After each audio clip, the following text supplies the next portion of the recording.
Yeah, yeah, sure. Yeah, if I don't sneeze on you.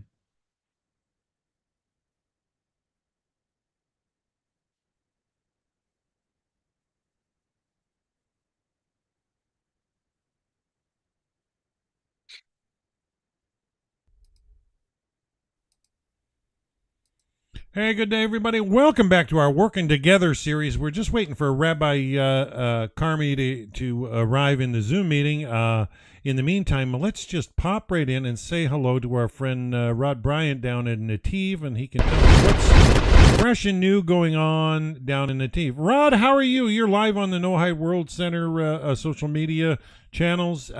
What's new with you? We haven't been together. We haven't done a series in a I couple of know weeks. But it what's going has. Well, on down first of there all, in Dan, Houston? Dan, thank you for doing these classes each week. Classes are going great, more than ever. Uh, Hashem is doing us a great favor by allowing these videos to get out to the right people at the right time.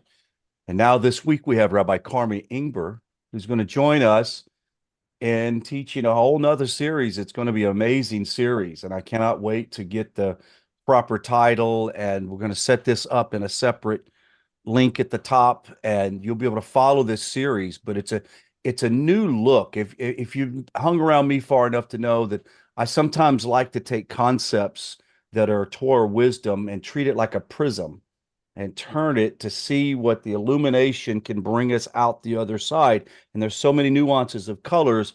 Rabbi Ingber is going to do this today with the Sheva Mitzvot. Did I do a good enough job, Rabbi? Good Yes. introduction. Good introduction. Yeah, I think that's Dan. Should I Yeah, kick Rabbi, off? Or please did take you it want away. We missed you, and we're glad to be back with you. And yeah, we look forward to hearing what you want to share. We always know it's a great Torah wisdom, and yeah, thank you. So we hope you're doing well, and so good to be with you again. I'll turn the class over to you, sir. Okay, thank you. We're doing well, thank God. Um, Last Friday night, I spoke at the synagogue, one of the synagogues here, local synagogues in Israel, and a siren went off during my speech. And I was talking about the idea of really seeing Hashem and not being afraid of anything else. And the siren went off. And we said, whoever wants to go to the bomb shelter, feel free. Those who want to stay in the base midrash and keep learning of Torah are welcome to do that. And most everyone stayed. And thank God we were okay. So that's where the world is. The world is in an intense place. Okay. I want to go to the 7 mitzvot. And I really want us to understand this more deeply. I'll tell you honestly, one of my great challenges is that the depth of Torah, there's certain things we don't reveal. We can't speak freely about everything. We have to make sure that everything that's true wisdom is guarded and delivered properly.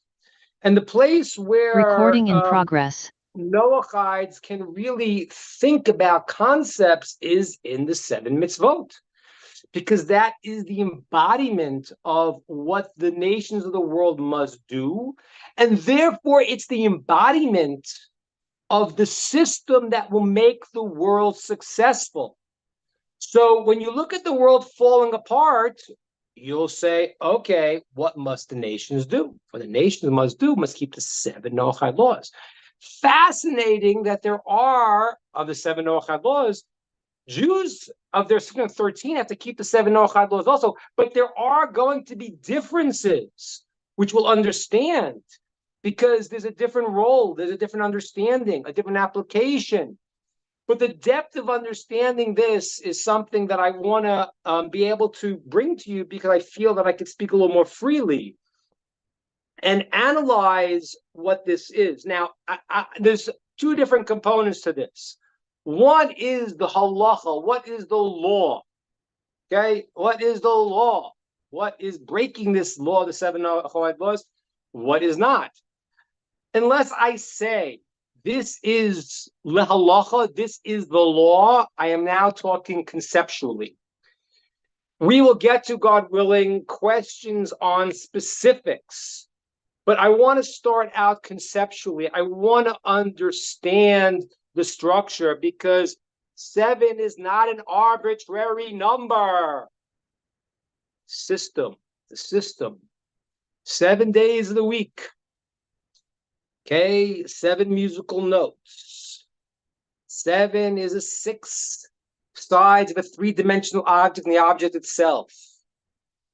Why is there 7 Noachide commandments? What about the 10 commandments? Why are there 10? And why Noachide 7? What's the quality of 7? 7 keeps coming up in the Torah in so many ways.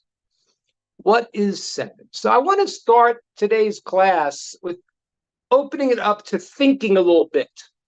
I'm going to say the 7 Noachide laws to you all, and I'd like you to tell me, conceptually, which one would you put first? I don't mean which one is more valuable. I can't make that decision, neither no one can. But which would you say is the prime, the first one of the 7 Noachide laws? Let's go through the 7 Noachide laws. Don't kill. 1. Don't commit illicit relations. 2. I'm not necessarily saying in the right order because that'd be too easy, right? Don't commit idolatry. 3. Now, 4. Don't blasphemize. Birkas Hashem is called. Don't steal. Don't eat flesh from an animal that is still alive or is taken from the animal while it was alive. Set up court systems, number 7. So I'm going to open this question first. Which one would you put as the starting point of the 7 Noachide laws? Open question. Let's hear your opinions. Not to blaspheme. Wow, that's a hard one. Go ahead, Dan. Yeah, I would say not to blaspheme because, in order to have any commands, you got to have recognition of the commander. Okay, that's very good. Very, very good, Dan. I'm going to support you 90%. 90%. But on the principle you're saying that without understanding the commander, the source, everything else will not go. Beautiful point. Good. I hear that. Let's see some other people. Beautiful point, Dan. What other people? What do you think? I was going to say exactly that. However, I would also add that the next one up, if not that, should be theft, because the idea of theft goes into so many deep levels of what is actually thievery. It's not just taking someone's shovel from their yard, which that is, but it's so much deeper. It's about destroying character and blaspheming another person or hurting another person. I think theft would be a good one, but all of them are so important. Why would you say theft then, according to that logic, why would you say theft of a murder? Say again now? According to that logic, which I think is a very good here, why would you say theft over murder? According to your logic. Because if a person is taught about theft, they would understand that murder is a level of theft as well. You're stealing something from that if a person is born with gift and value from Hashem, and you take that person's life, you've stolen that person's life. It encompasses a whole lot of things, to include coveting another person's spouse or sexual immorality or whatever. What do people think about Rod's saying? Let's get some feedback. We're having an open discussion first. He's crazy. He's crazy. What do people think about what Rod said? Input, you hear, you don't hear. Rod is saying that the idea of theft, of not recognizing the other person's space, to infringe on the other person's space, to burn down their stores in mostly peaceful protests. That is a problem because it shows an underlying break with what? With what, Rod? With people, with God, with both?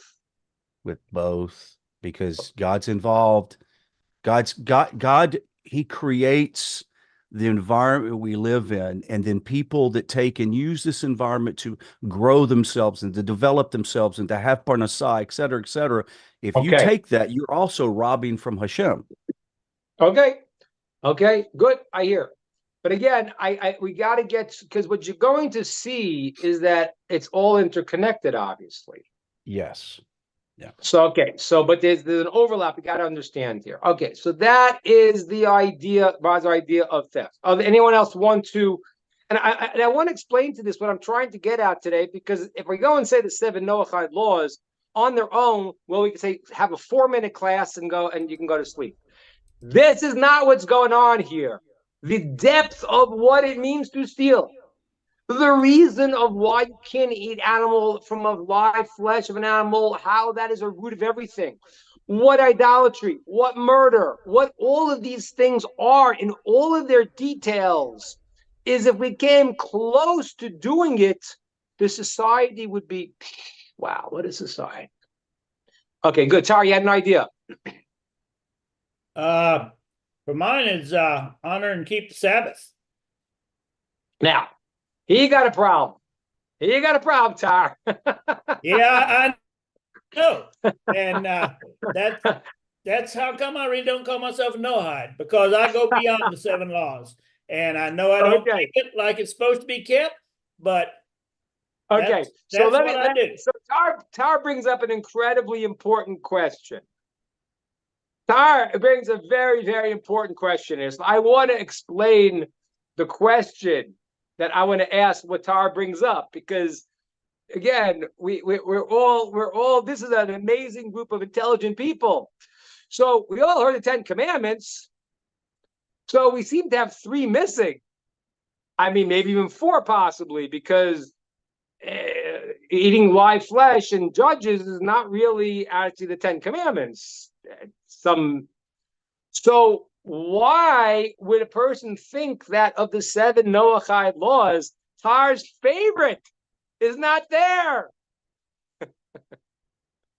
Why? What do you think? Tar's like, Tar, you're like me. It's like, and they say, what's your favorite musical band? Is like, okay, that's like, who listens to that anymore? Like, okay, what's the favorite mitzvah? Tar's got a favorite commandment, but it's not in the 7. Why not? A great question. What do you people think? Well, first of all, you didn't ask that. You asked what was the best of, what is the favorite of the 7. Now, if you say what is your favorite command of Hashem, I would say the keeping of Shabbos. But at the same time, it doesn't have the application to 7 laws. However, so what? But again, I think so. I asked the question. So why isn't it there? Why isn't it there? You guys say I love it. So why isn't it there? Rabbi, and it's very important. By the way, I want to explain to you.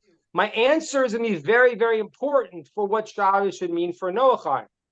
Mm-hmm. It's a real question. We're letting our minds go a little bit to think. So why is it not there? Great question. Dan, you had an idea, I think. Yeah, Rabbi, I got a couple comments online. Robbie Jones is saying that he would put idolatry first, and then I asked him, why would you put it first? And he said, well, Hashem is master of the universe. He says, start by honoring Hashem. And then I also have Goela from Colorado saying murder. She would put murder first, destruction of part of creation. Beautiful. Okay. All right, good. I want to answer amongst you all said beautiful ideas, all true.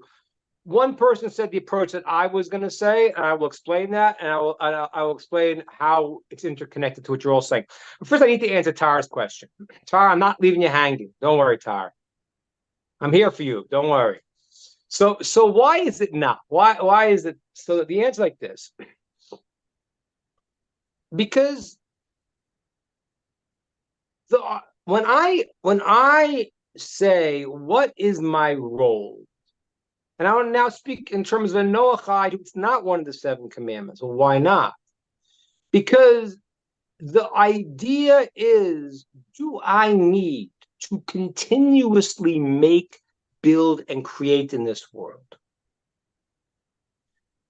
The Sabbath for the Jews is a very strange concept, Because what it means for a Jew is that my creative processes throughout the week that I am commanded to create must halt on the Sabbath. Now, wait a minute, I understand. Hey, I love creative stuff. I feel creative right now. I want to go and build a building. I want to make a painting. I can't. So the idea why it is not one of the 7 commandments is because I'm not going to explain from the Jewish perspective. I'm going to explain from the Noachide perspective now. Just want to talk about another point. But for the Noachide has to continuously build in this world.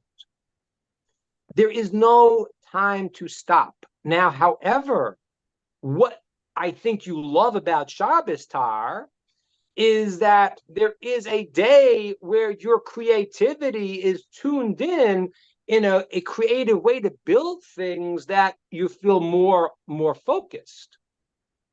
That's different than saying I cannot do certain things. Jewish law, which makes me forbidden from working on the Sabbath, it's a very different concept than physical work. It happens to be creative process. I need to be able to shut it down, tune in, and not create anything. Now that's a certain reason the Jews do that, how they do it, and why they do that, and how to do it right, and what can be done wrong.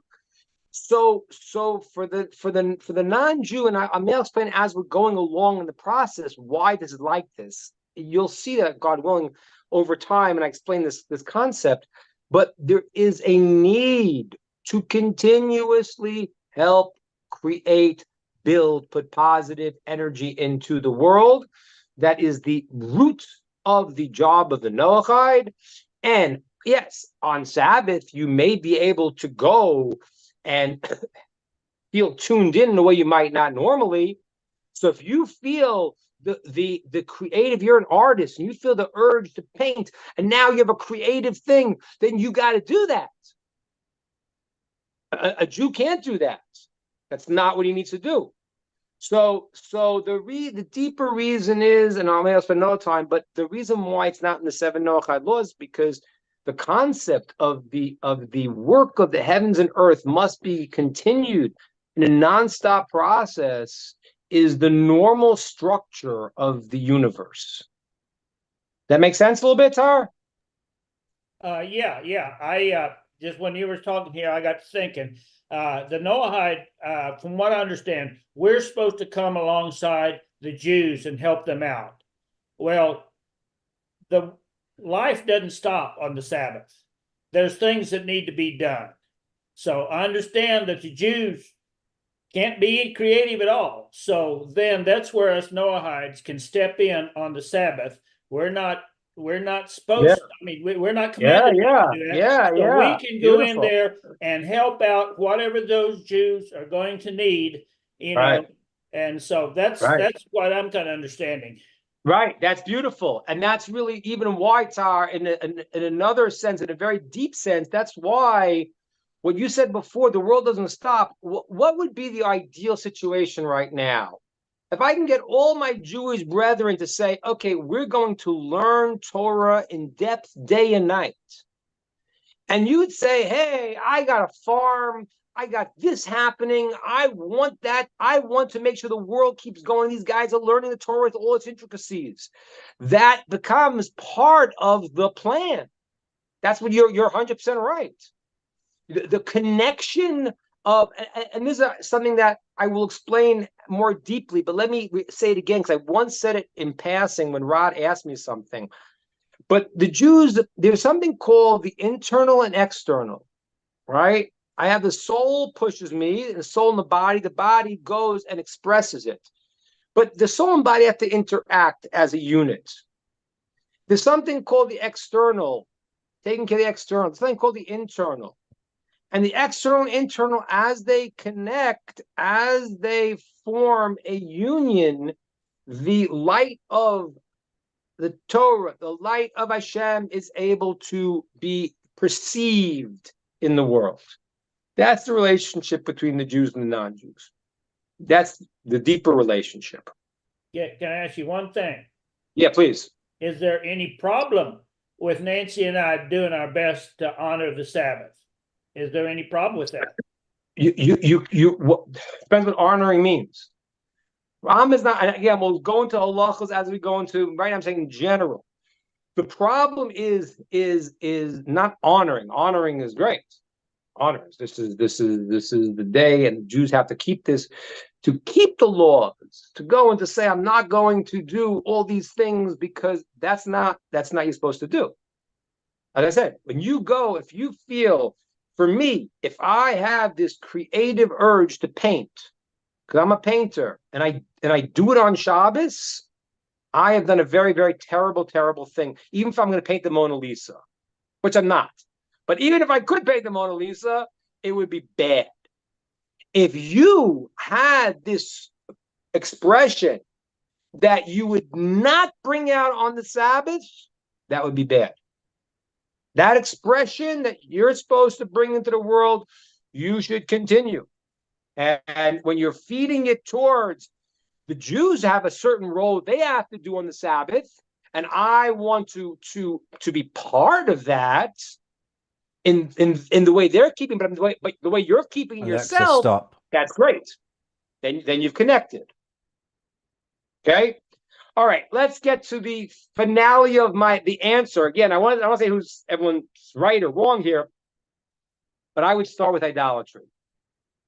Okay, I would start idolatry. Why idolatry? Because everything has to come from the starting point that there is a creator. He is one completely. Not with our crazy ideas of what we think one is, one and not two. Superman, really strong. No. We have to understand the idea. And this is very, very hard for people because everyone tries to understand God. And once you try to understand God, you're finished because you can't do it. No one can do it. Not possible. We only understand how God manifests to us. We do not understand God's essence. Once people start talking that language, they make people into gods. We cannot go and limit because we need to understand this one source. One source. Now, watch this, everybody. When you look at that and you look at the 7 Noahide laws, now you'll see there's 3 roots, really. Because there's 3 kinds of relationships. One is between human beings and God. One is between human beings and others. One is between human beings and themselves. Okay? So now I look at idolatry. Idolatry is a root. It's a breakdown in relationship. There's no source of God. A person thinks in idolatry. And we'll talk about what it is today because today's idolatry is very unique. Very unique. It's so amazing that not amazing, so terrible. The idolatry of today is largely the idolatry called a Molech. It's random. It's no God. It's chaos. It's randomness. No crazy idolater thought this for years. You know, how many people really thought of that? But that's the idolatry now. So we need to understand this. So now I want to move from idolatry into understanding murder. Somebody said murder. Very, very important. For Jews, there are 3 laws you have to give their life up for. That is murder, idolatry, and illicit relations. And other ones, there's other cases, but those are called the 3 person a Jew gives his life for, not to commit idolatry, not to commit murder. But I want to say murder to you a second.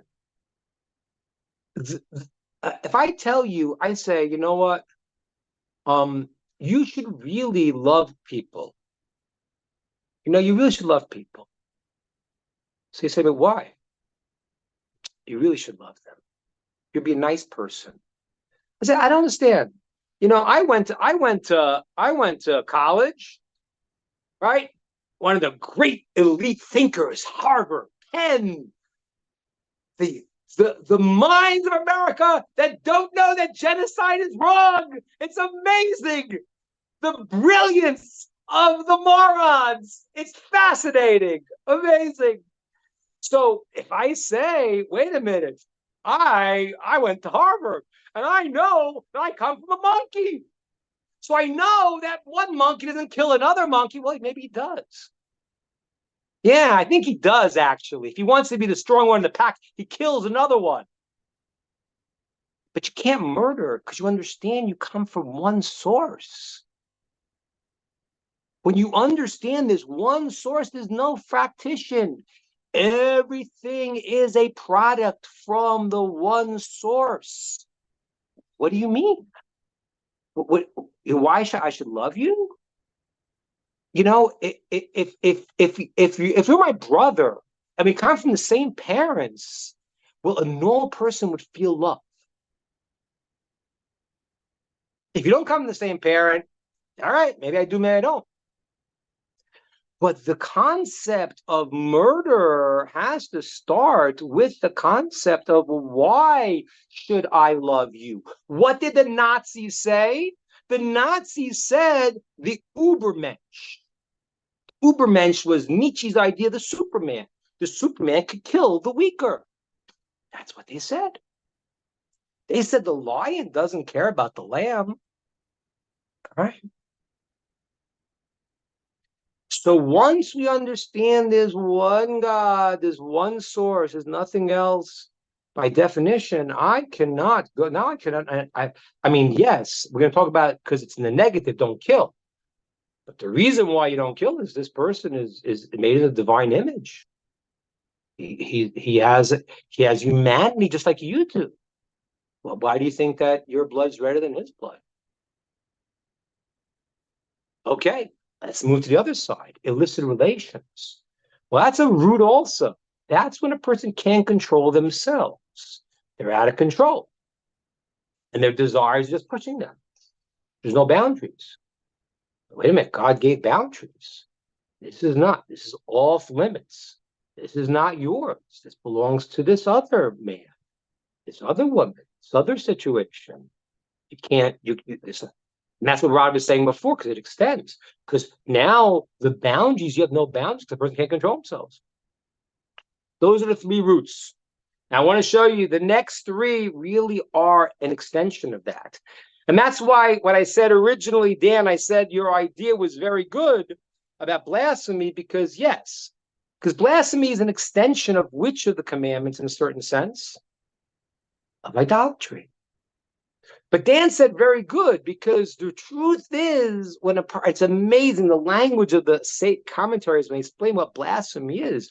It means the person empties himself out from everything that is good in them. Listen to this. Listen to this. A person, who's greater, a person or a frog? I think a person probably. A person can speak. They can communicate. They have an inner spiritual component they can bring out through their power of speech. So when a person goes and rejects all of the source of goodness that is what they have, they're lower than the frog. They're lower than a mosquito, because they've taken the godliness part and they've rejected it. That's what the blasphemy is. So in that sense, I think what you said before, Dan, is 1,000%. I think that it's that the root of it really is the breakdown of relationship between man and God. So the blasphemy comes out as the expression of that lack of understanding. Because we're going to talk about idolatry in a second. What it is, that's today's topic, living this introduction. But what is idolatry? What is it? Everyone's fast to say, the guy relies on his money. His money's idolatry. Is it true? Well, possibly. What happens if a person thinks that there is God and there's a force in this world that God created? I'll do it I'll do an experiment now. Ready? Watch this one, everybody. I want to do an experiment. Explain to me, everyone see this pen? Okay, I want you to tell me now, why did the pen fall down to my paper? Come on, we all went to school. We know the answer. What? Gravity. Gravity. Is that true? Yeah, it's true. But why is there gravity? Well, I can explain to you scientifically, how forces have a pulling effect. The mass of an object is a pulling effect. But why should it be like that? Well, because that's the way God wanted it. Mm-hmm. Whoa. So if you walk around and you go to science class and they say, why did this fall? And you say, because God wanted it. Although it's true, they will look like you're crazy. Why is that? Well, because the world has a natural system that God set up. So what happens is we have to understand the root of everything is God, but there's systems He set up. And it's going to be very, very tricky for the advanced person to actually look at one source. It is going to be a job because there are forces that seem to be natural. And they are, because that's the way God created nature to function that way. But it's a very slippery slope. That's why I've told you before. The numerical value, the gematria of the word for Elohim, the name of God, that is how He masters all of nature, is Hateva, is nature. Because you could look at nature and you could think that, it's Mother Nature, right? No, it's not. There's not Mother Nature. There's no one's name. Mother's name is nature here. Or you could look at the world of nature and see that it is the root of it is what God set up. But that's why, and the world has these systems. Like, for example, I'm not going to get into it right now, but the idea of malachim. Malachim are what they call in English, I dislike saying the word so much because it has all of its weird connotations. A malach is the word an angel in English. I don't like saying it because it has all the connotations of all the things that people think what angels are. But the word malach is from the word malacha, action. And just like there is gravity, which is a physical rule, there are spiritual rules that God set up in the system. God doesn't need helpers. But everything that happens, you run into a problem in life where you have to work within the world of nature and yet understand there is no other power. There is no other source. There is no other power. And the deeper we get this, and this is why the whole thing of idolatry, don't make images. Why? Because an image means I want to limit. I want to understand God. I want to make it that it makes sense to me. It's limited. That is forbidden because you've already ruined the whole thing. You got the wrong idea. So that's why I said, Rod, Dan, even though I do think it's a great point of the root of blasphemy, how it's so bad, because it really empties the person from all of their goodness, because their whole goodness is drawing that light that they're getting. And now when they go and they take in the highest part of their existence, their power of speech, and they have now disconnected and emptied themselves from any connection to the source that's given them good. Terrible. And that's why it's one of the seven sins, death penalty for that. It's not like, because it means the person just cut off, gone. And I hate to say it, but the people who commit idolatry, what if they don't believe? What? I'm going to go through the 7 all of them to show the interaction. But right now, I want to get to the point I want to talk about today. So I'm going to give you just quickly the three I would say as roots: idolatry, illicit relations, murder. Coming down, I would say blasphemy as an expression of idolatry. I would say theft as an extension of illicit relations, because what theft is that I have no boundaries. Religion that I have no boundaries, right? Now you see all the things keep playing into each other, but theft means there is no bound. You can't stop me. Yours is mine, mine is yours. I keep putting my hand. It's not really, because the people are evil. They say yours is mine and mine is mine.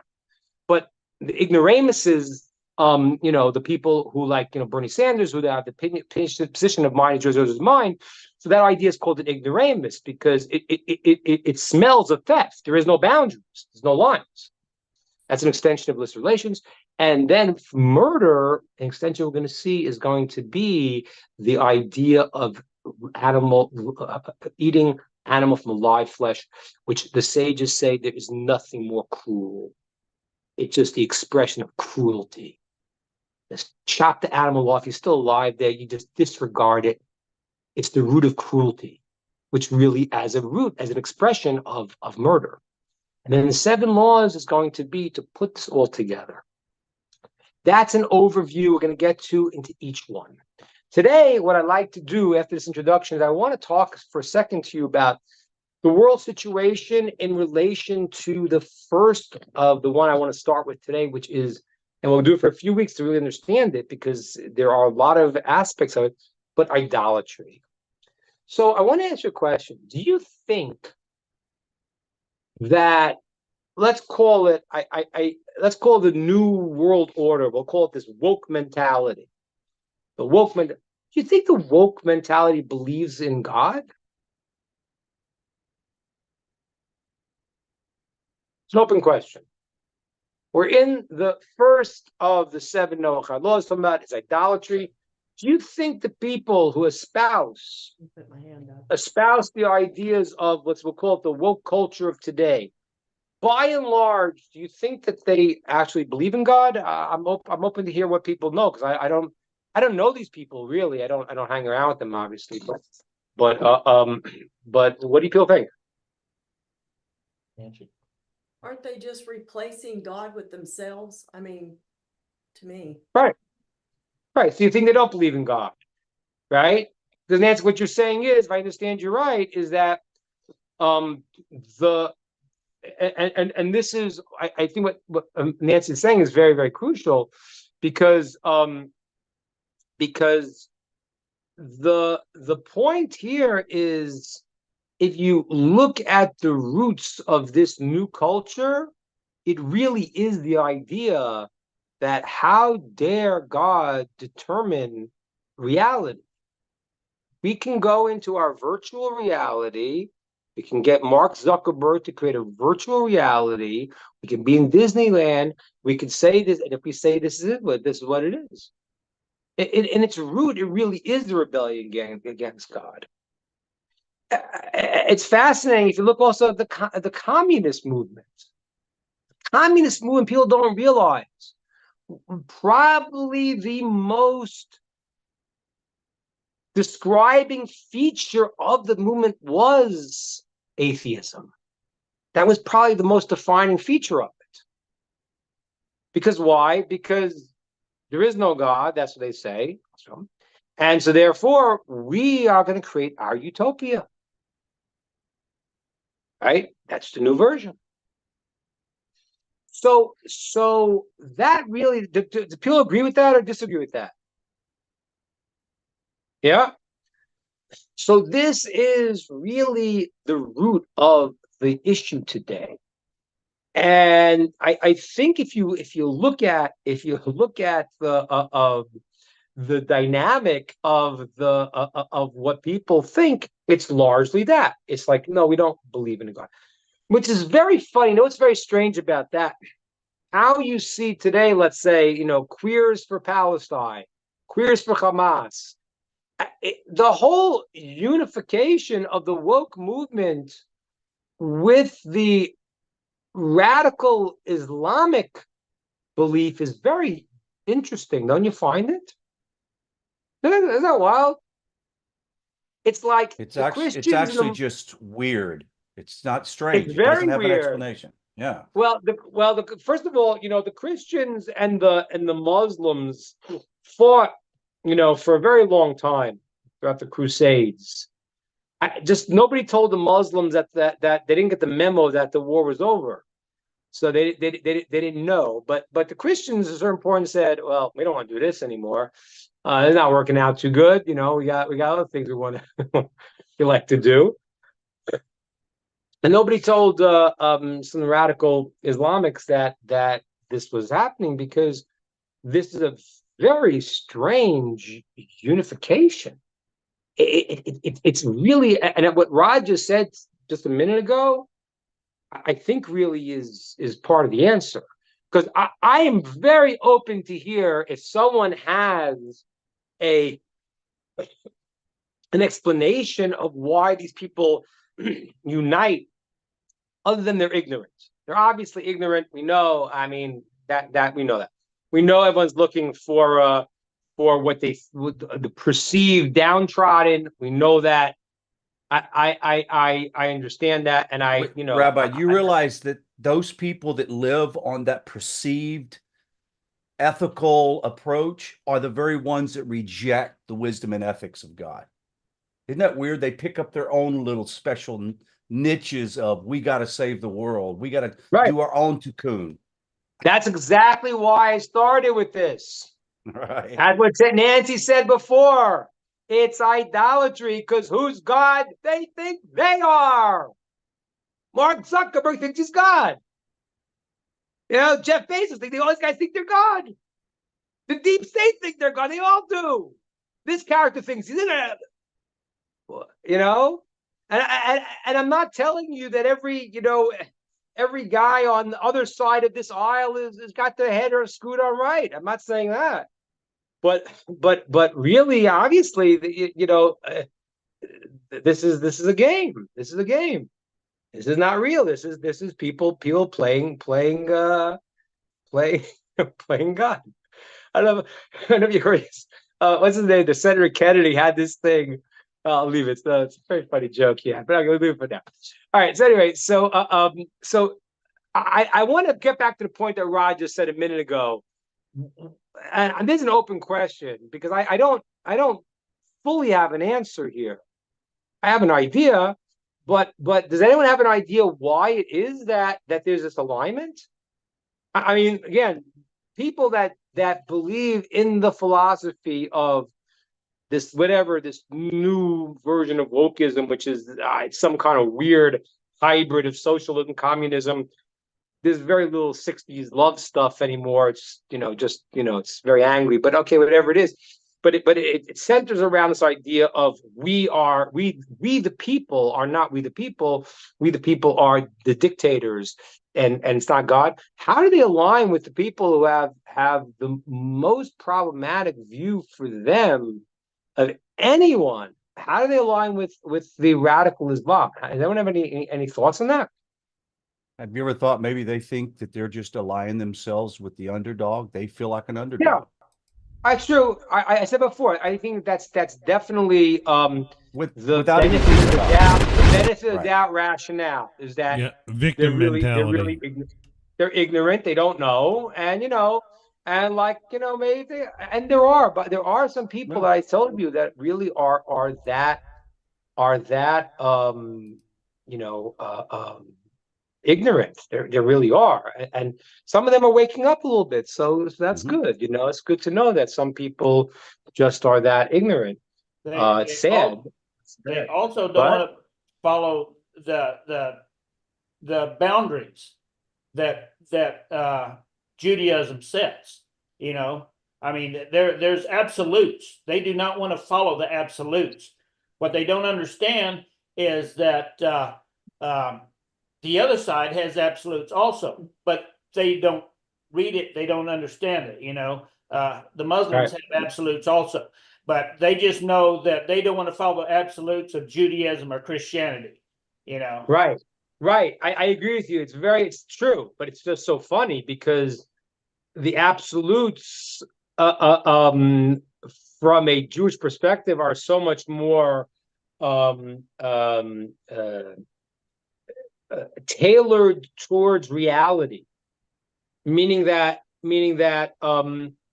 like the rabbis stopped judging capital cases before the temple was destroyed, 40 years before it, because society had gotten to a low point that for them to try the capital cases would not have brought out the proper understanding of the value of life and the importance of what was happening.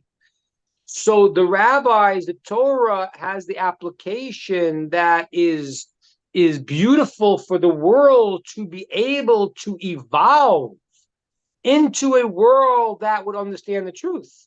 So if they can't handle a measured boundaries, how do they handle unmeasured boundaries? Bizarre. The truth is, I don't really have the answer. The answer I think really is that it's a deeper subconscious metaphysical system that God's setting up. When you look at Europe, what's happened, it's almost inexplicable. The Europeans, who by and large were Christians, and to whatever greater or lesser degree they participated in the Holocaust and committing the atrocities they did, while supporting their beliefs, they have basically sort of given up their country. It's almost impossible to understand. It's really fascinating. One is inclined to say that they don't understand what's happening to them, and they're getting whatever they're creating. But this is the most amazing thing, and I don't know how to say this more clearly to you all. I saw a poster that some, I don't know, woke people made. This is not a regular, their holiday season. This one, they have to go and fight against the genocide. Okay, what genocide are you talking about? Oh, I want you to understand something. I want to be as very clear as I can be. Imagine it's 1939. You can't identify who the Nazi is. The Nazi is calling the other person the Nazi. It's amazing. That's where the world is. I understand. I understand when they're trying to come to kill us. They do it all the time. It's called Amalek. It's called the root of evil amongst the nations. It's the Nazism that exists. And what's happened is that the ones who are the Nazis are accusing the ones who are being attacked by the Nazis to be Nazis. It's unbelievable. It's a world where up is down, down is up. And that's why we got to start with the first of the Noahide laws.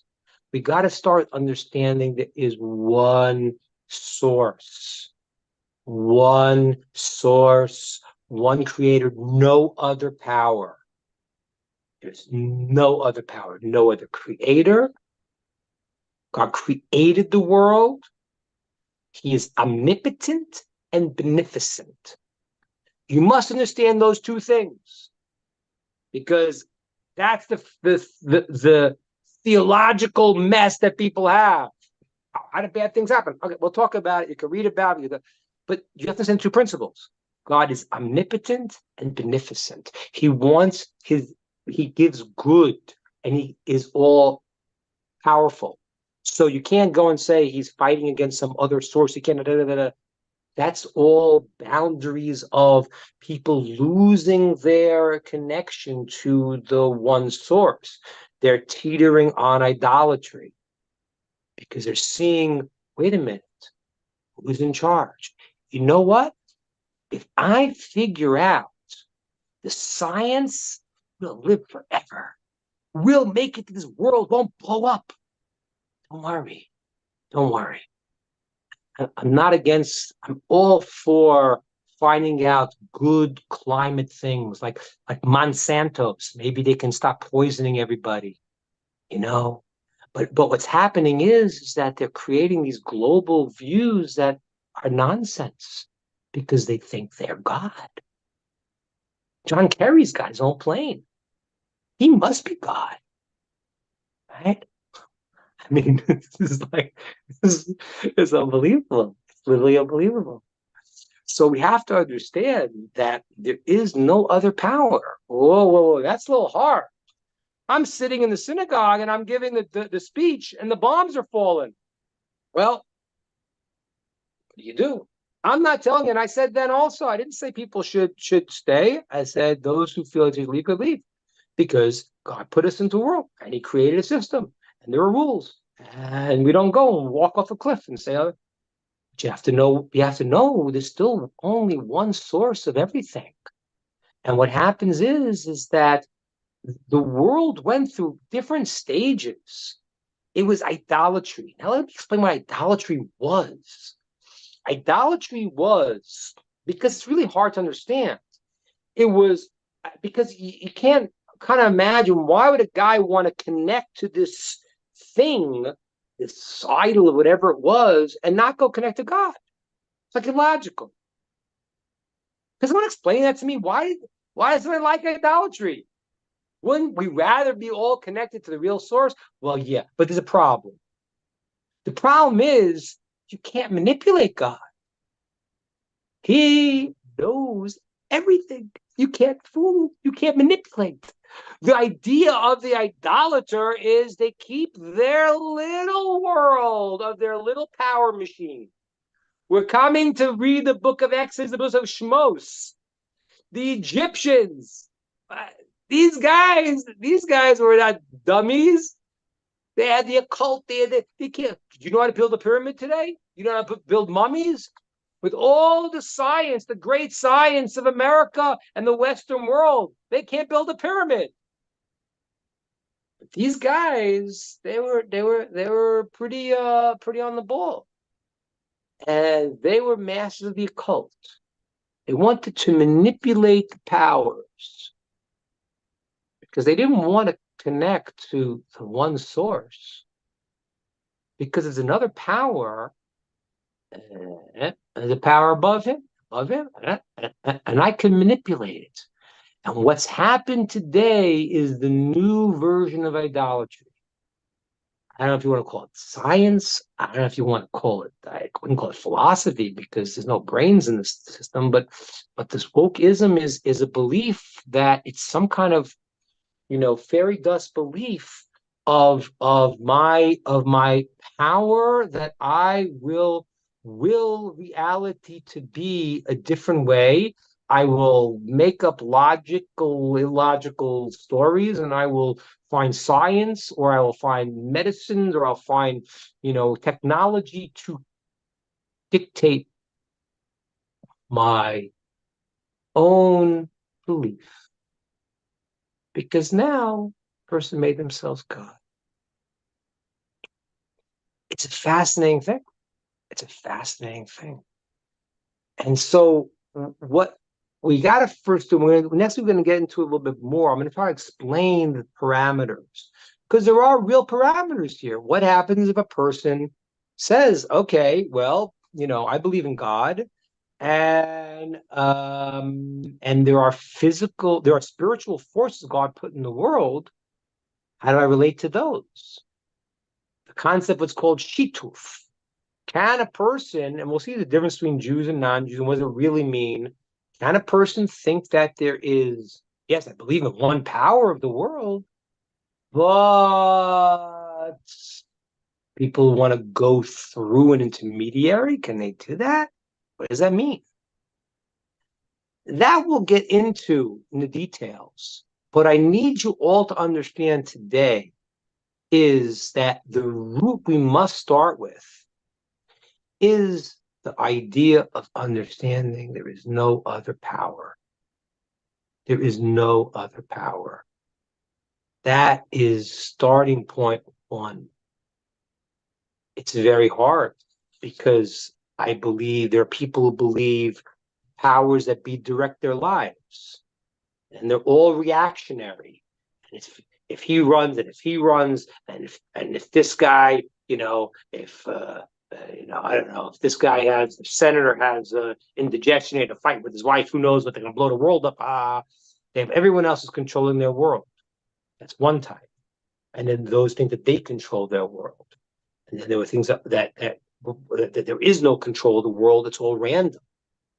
All of these variations are all variations to the concept that the root has to be, you need to understand there is one source, and he's involved in the world, and he directs the world, he's beneficent and omnipotent. Those are the characteristics you need to understand. Because the ancient Greeks, for example, they believed some concept of God, but he wasn't involved in the world. Okay? You know why? You know why the great ancient Greeks thought? They said, I mean, these guys were philosophers, but they missed the boat here. They thought that, God's so lofty. What does he care about these little things about my world? And that's really a very sad and unfortunate misunderstanding. Because God is not limited. It's not harder for God to be involved in your problem and every, 7 billion people's problems. That's only because you think of God as a person. We don't understand God. Take that out of our minds, because that is where everyone goes wrong. You cannot fathom the unfathomable. You have to know, what you need to know is that God has created the world, he directs the world, and he brings the world towards its purpose. He's omnipotent and beneficent. There are more categories that Maimonides explains, but I'm giving you these because the idea, the 3 principles I told you, were the 3 principles why the story of coming out of Egypt happened. And that was for all humanity. The coming out of Egypt showed 3 things. There was a creator of the world. He is omnipotent, can do whatever he wants, and he's involved in reality. He's directing reality. And that's what they didn't believe. And all of a sudden they say, whoa, how could these things happen? And it was the calling card. Now, that happened then. The miracles, the revealed miracles, have moved into the concept of the hidden miracles. And therefore you need to be a sensitive, developed human being to actually see it. And that's why you need to read and understand this. We pass down from generation to generation what happened in Egypt. Why?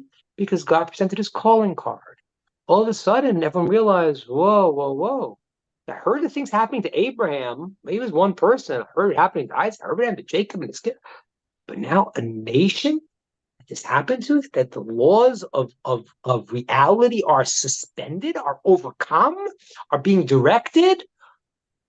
That's the statement. There's a creator. He is omnipotent. He runs the world, and he's involved. He cares about it. So those are the principles that we need to understand. The root of the first of the 7 Noachad laws I want you to really, really meditate on this week is the rejection of idolatry, which means the rejection of the belief in other powers other than the omnipotent, beneficent source of all. Everything else is an illusion. God willing, we're going to see through the illusion. But when you see through the illusion, you're like, wow, it's real. And I will end, I've said this many times, I'll end with one of the great comforts of the great sage, the Ramchal, Moshe Chaim Luzzatto, who explains that what happens in this process that we're in right now, and this guy thinks this one's in charge, and Hamas is in charge, and Biden's in charge, and this is in charge, and in the end, when you see that God moves reality to exactly where he wanted to be in the end, everyone gets the aha moment. There's no other power. So to be able to make it on that really rough ride we're on right now, we got to start with the first of the 7 Noahide commandments in my system, as I said now, which is to understand there is one source only. And he is the power of all. That's my idea. Questions, comments, thoughts on number 1.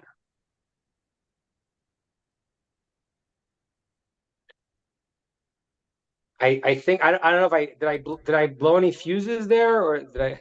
No, pretty good, Rabbi. Yeah, on YouTube lit up quite a bit when you were talking away back with the woke liberals with the relativism. Guela made a wonderful comment that their attitude is no God, no responsibility.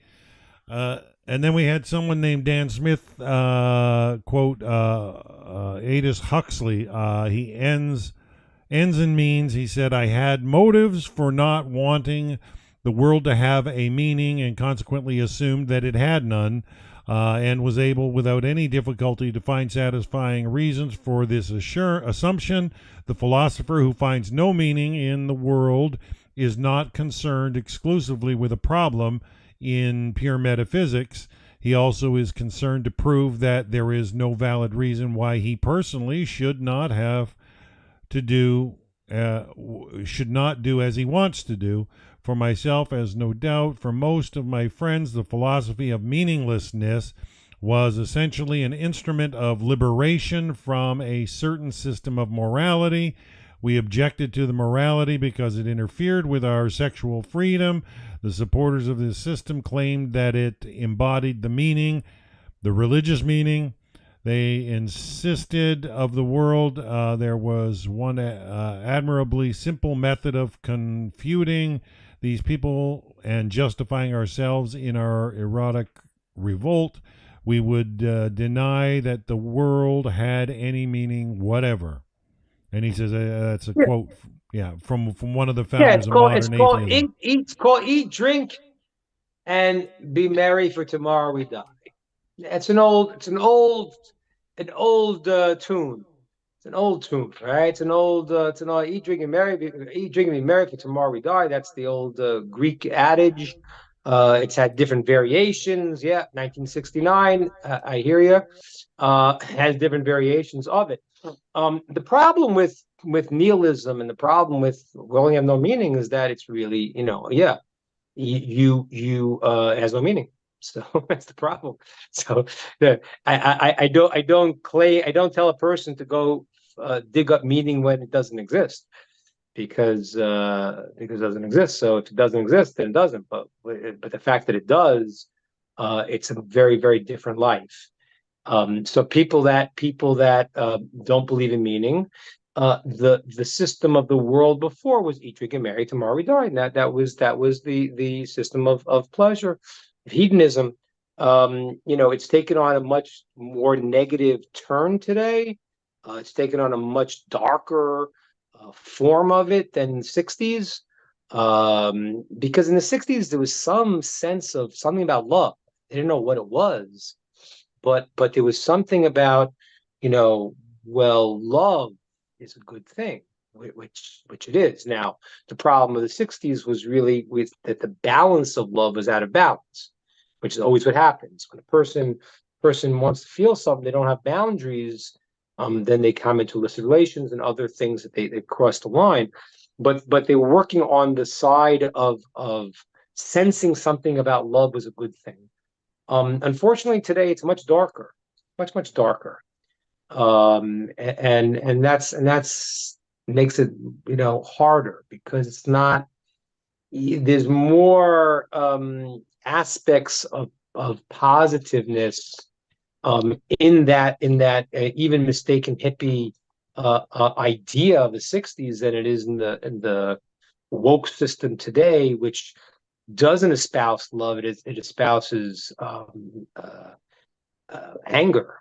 It espouses anger. It espouses I'm justified for my rage, and therefore I will express my rage, and I'm justified in it. And if you don't understand that, then you have to be taken out because you're the problem. That's where it's gone. So I hear. I'm not sure exactly. Who's the person who said that? What was the last person's name? Dan Smith. So Dan, if I understand you right, appreciate your comment. If I understand you correctly, yes, the idea of when there's no meaning to life, there is a philosophy of hedonism, of expanding pleasure, and on the other side, which I think you're also correct, is that if you don't know the boundaries, then it's also not good, because if you have wrong boundaries, that's not good, right? If you don't understand, for example, let's take as an example, a husband and wife having intimacy is a beautiful thing. So if you're under the auspices and under the impression it's not, so that's a problem. You're being limited on expression that should be expressed in a healthy way and be made to believe that it's negative. And on that point, I hear you, because that itself is a negative reality, that itself pushes the wrong boundaries. A human being needs to express what they are about. Okay, let's understand this.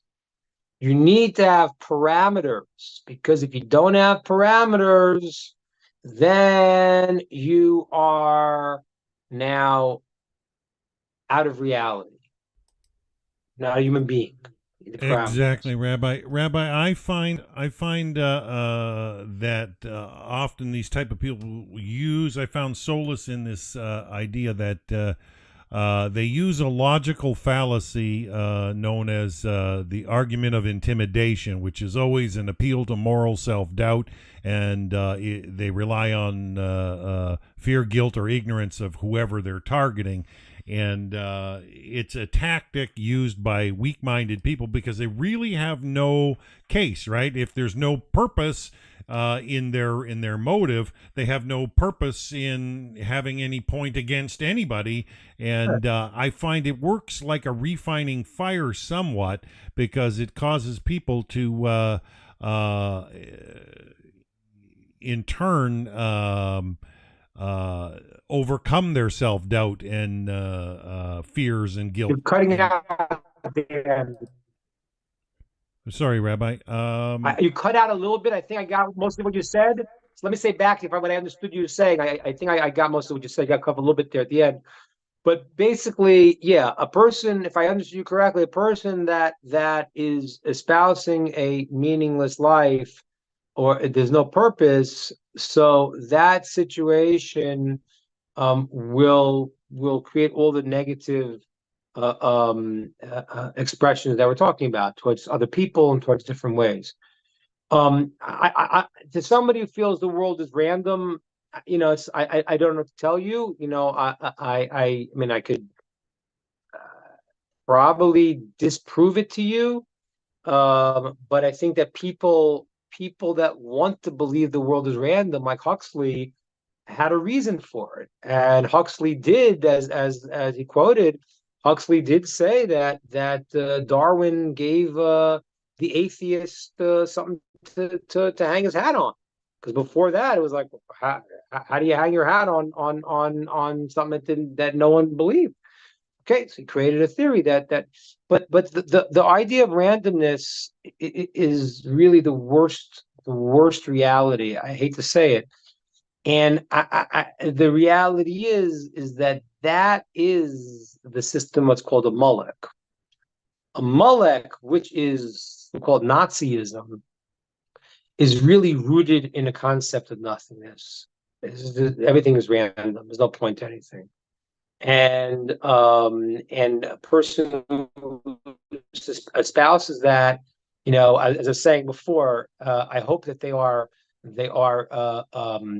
nice hedonists who go do their own thing and eat, drink, and be merry all day and don't damage everyone else. But one leads to another in this case. And if there's no purpose in the world, if a person thinks the world is random, the worst things come out. That's what happens. So anyone who thinks the world is random, I feel bad, because it's very hard to wake up. It's very hard to wake up. It's very hard to move your day. If anyone does, send a message. I could describe it, discuss it, maybe dissuade you from such a view. But I hope that's not what most people believe, because that is a very, very sad and difficult reality. And that's what I have to say to everyone. So, God willing, we're going to be able to tune into this and understand, as we said before, there is one source of all directing the world. Doesn't mean that you don't have to do what you got to do.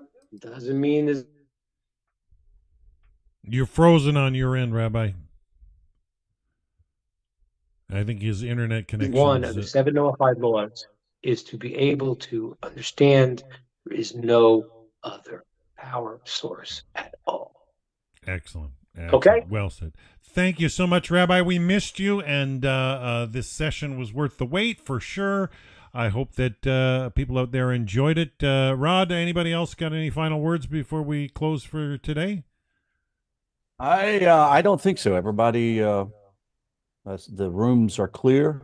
Rabbi, the only thing I need from you is I'm going to send you a note right now on WhatsApp. So, okay. All right, guys, Rabbi, we'll continue with it. We'll go through them, and we'll do is we're going to go through all 7 in detail, talking about the concepts, and I will show you, God willing, current events to understand where the world is, as the fact that they're not keeping the 7 commandments, many people, and how that is producing the results that we're seeing, and how we're going to stem the tide of that to actually make the world a wonderful place, which it eventually will be. Excellent. So are you good for next week, tentatively, Rabbi? God willing. God willing. All right. Well, thank you very much. And I think that'll be our class for today. So we're going to sign out, and have a wonderful, wonderful week, everybody. Take care, guys. It's been great to see you today, All Tar.